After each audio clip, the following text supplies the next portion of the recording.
8 kartą vyksta Sprite gatvės krepšinio turnyras 1-1. Šeštadienį į etapą Druskininkuose užsiregistravo beveik 200 jaunųjų krepšininkų.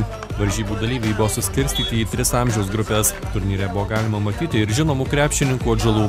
Aikštelėje varžėsi Lietuvos rinktinės narės Ligitos Kinkevičienės ir naujojo Lietuvos Ryto trenerio Virginijaus Šeškaus dukros. Vaikinų grupėje jėgas išbandė Tomo Pačieso sūnus Tomas.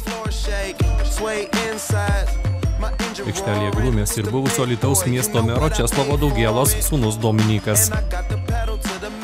Sprite turnyras Druskininkuose tai vienas iš 4 visoje šalyje rengiamų etapų. Į turnyrą Druskininkuose užsiregistravo ir kelios dešimtys Alytaus krepšinio talentų. 14-mečių 15-mečių grupės finale susitiko Karolio Marcinkevičiaus auklėtinis Justinas Švedas ir metais vyresnis Grantas Vasiliauskas.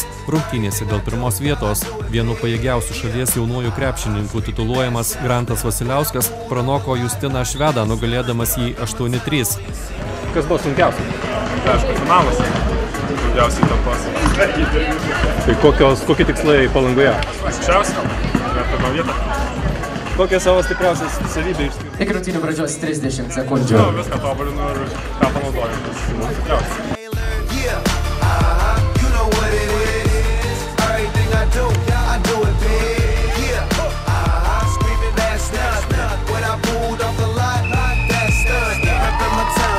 Merginų grupėje, kurioje varžėsi 1999 ir 2000 metais gimusios krepšininkės, niekam vilčių nepaliko alytiškė Saulė Mikelionytė.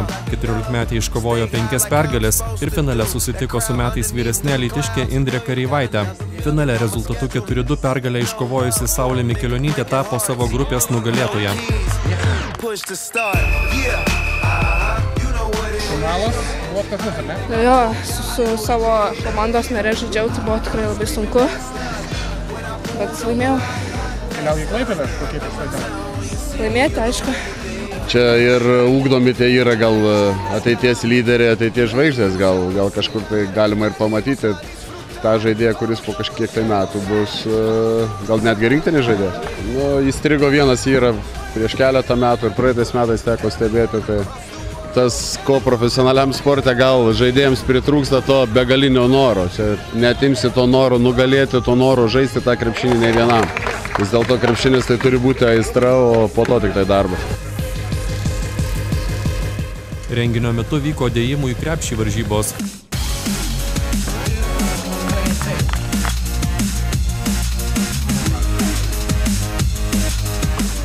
Jaunuosius krepšininkus aplankė Lietuvos rezervinės rinktinės krepšininkai Vytautas Čižauskas bei Edgaras Ulanovas bei vyr treneris Dainius Adomaitis. Dar 3 rezervinės rinktinės krepšininkai Mindaugas Kupšas, Eimantas Bendžius ir Žygimantas Janavičius turnyro pertraukos metu drauge su jaunaisiais krepšininkais dalyvavo smagiose metimų varžybose. Iš turnyre dalyvavusių beveik 200 krepšininkų į finalinį etapą Palangoje pateko 12 alytiškių. 4 geriausi savo amžiaus grupės krepšininkai galės kovoti dėl pagrindinių prizų – 17 000 litų stipendijos ir kelionės į NBA rungtynes.